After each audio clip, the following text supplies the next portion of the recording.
Happy Kadayawan from Adrian. Okay, umpisahan na natin sa mainit na katanungan. Ano yung mga katanungan, Pao? Wala daw si Vice Ganda sa It's Showtime. Correct. Hindi yung kapal ng mukha niya, hindi niya nakaya yung backlash. Kasi alam mo, wala nga siya sa Showtime, pero yung mga friends niya, todo yung pagtatanggol sa kanya. For example, si Pokwang, di ba? Ang sinasabi ni Pokwang is, wag na daw i-bash yung nanay ni Vice Ganda. Putang ina. You bash PRRD. PRRD is a father, a grandfather, 'di ba? A relative. Bakit parang pag sa kanila okay lang, no? Pag sa kanila okay lang, pero sa atin parang pag tayo ang nag-react, masama tayo. Hindi, ganyan talaga ang mga kakamputa.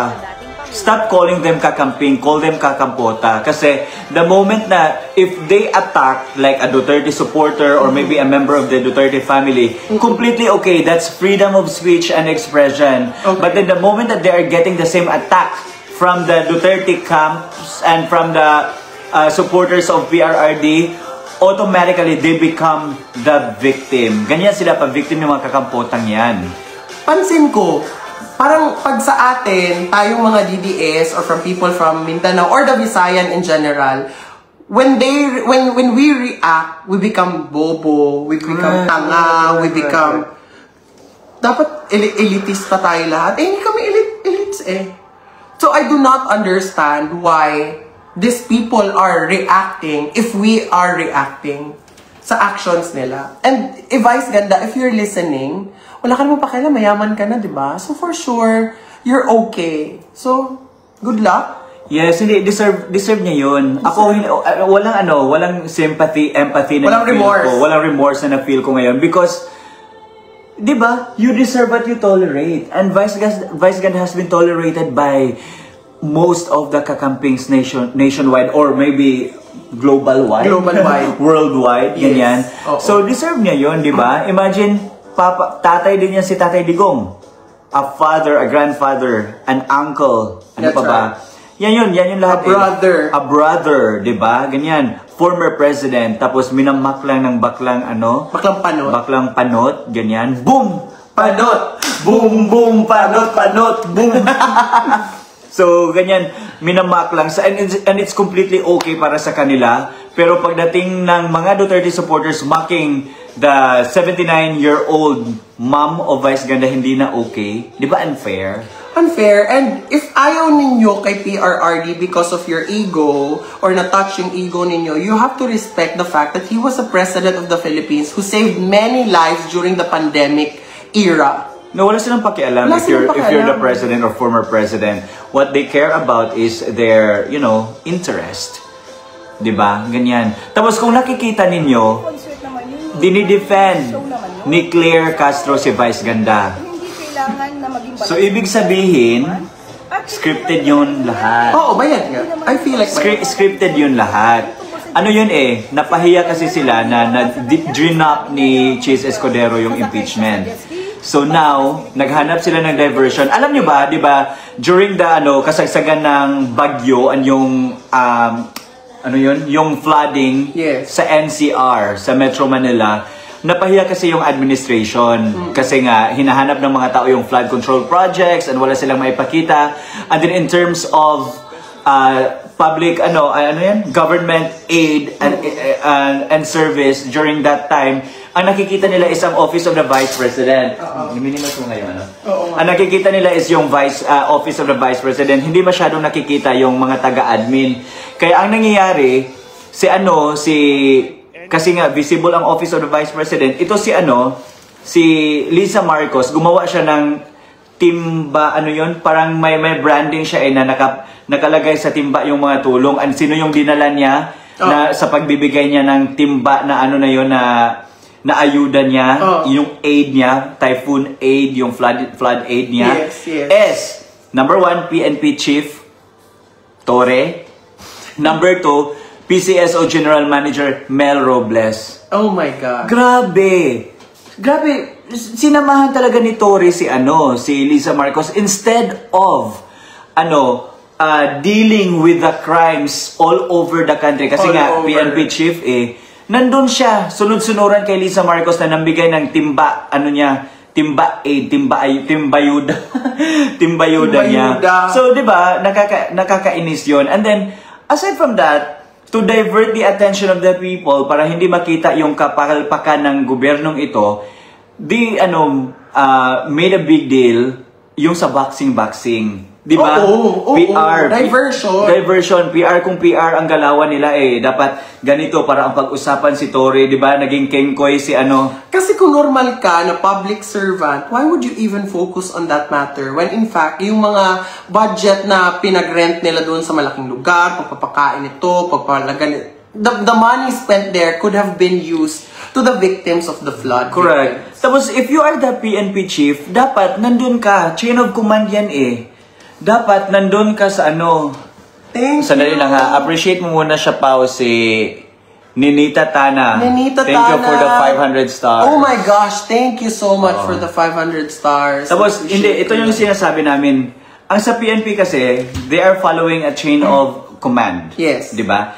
So, dapat kung ikaw yung PNP chief, dapat nasa taas ka lang. You are monitoring everything. Correct. And yung pag-monitor mo, hindi lang nakafocus dapat sa Metro Manila or kung saan yung flooding.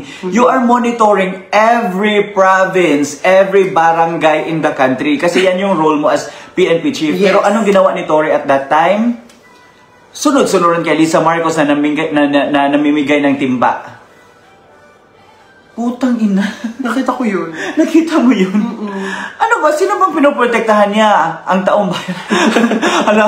Buti lang maganda yung ngipin ko. Thank you sa nag-send. Thank you, Dr. Roy. Dito ka, Arya.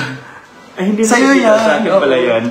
No, 'di ba? So dapat ang inaatupag ni Torre ay yung entire nation. Hindi niya inaatupag yung First Lady kasi in the first place wala namang ginagawa talaga ang First Lady. Oh my gosh, thank you Debbie for the 500 stars. Oo nga, grabe. Thank you guys. Salamat sa pag-send po ng stars. At saka, alam mo yung parang I think these people forgot that this is public service. Correct. Nawala na yung meaning ng essence ng pagiging public servant. Parang eto na is harap-harapan na talagang lokohan.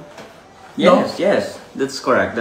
Tapos, isa pa ha, ang sinasabi nga namin kanina, of all the people na magde-defend kay Vice Ganda, yung spokesperson talaga ng Office of the President, yung sa PCO, yung si Claire Castro. Gosh. So na-confirm lang na ba yan? Confirm. So, why are we saying this? It's because nga, ginawa nila yung diversion nila during sa flood, massive flooding sa Luzon, yung sa boxing ni Torre, para sa yung pag-usapan. Ngayon, ginawa na naman nila kay Vice Ganda, para siya ang pag-usapan kasi nga napahiya sila sa impeachment. Oh wow, thank you for the 500 stars, Ana Cristina Colombano Doloso. Salamat po sa inyo. So, yun na yung sinasabi namin ngayon. Now, why are we connecting this to Romualdez? The mastermind of all? Maybe. We cannot confirm that yet because kailangan daw ng mga verified affidavit, di ba? Yan yung sinabi ng Quadcom before. So, hindi natin mako-confirm yun. Yep. Bakit nako-connect ito kay Romualdez? It is because lahat ng diversion na ginagawa nila ngayon ay ang ugat nito ay si Romualdez. Di ba? Dahil kung ayaw ni Romualdez na i-impeach si VP Sara, ang taong tumulong para makilala ang Tingog Party List in 2019, hindi sana mananalo si Romualdez. That is right.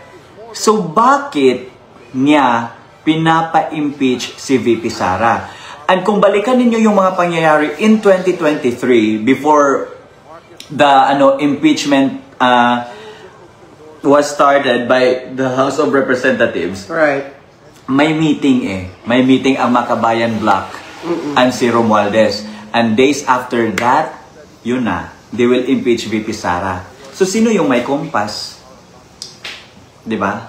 Yung Romualdez. Bakit Romualdez? Because ang ginagamit naman talaga to do all these PR demolition job ay pera ng taong bayan.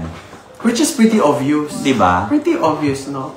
You know what I like, no? Off topic lang, no? You know what I really like about social media?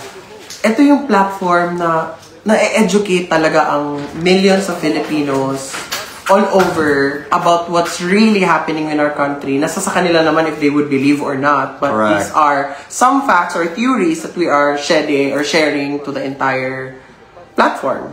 So, ganda yung ganito, no? Na we can talk about it. And maganda din, Tino, na people are already thinking. No? Yes, yes. And ako pa, confident talaga ako na yung mga followers ko and mga readers ko, they are rational people. Yes. Sila yung mga tao na hindi nagpapadala ng nagpapadala ng mga chismis, mga intriga. Hindi nagpapabayad. They research. And you know what? I'm really, really open to criticisms. And kung nakikita mo naman, open talaga yung comment section ko. Kahit ang followers ko, they call me out sometimes. Yes. If they don't agree with the things I'm writing on social media, nagko-call out sila sa akin, nagko-comment sila, and wala. That's their, everyone is entitled to their own opinion. That is right. So, pinapababayaan ko lang sila, ha? I'm just letting them do it. Ang hirap, guys, ang hirap mag-translate, no, from Bisaya to Tagalog or kanang so, nagduha-duha. What's duha-duha ba? Nagdadalawang isip ka if you use English or Tagalog or ganyan. So, mahirap. So, you should understand, guys, kung what stutter? Nagstutter kami. Nabubulol kami.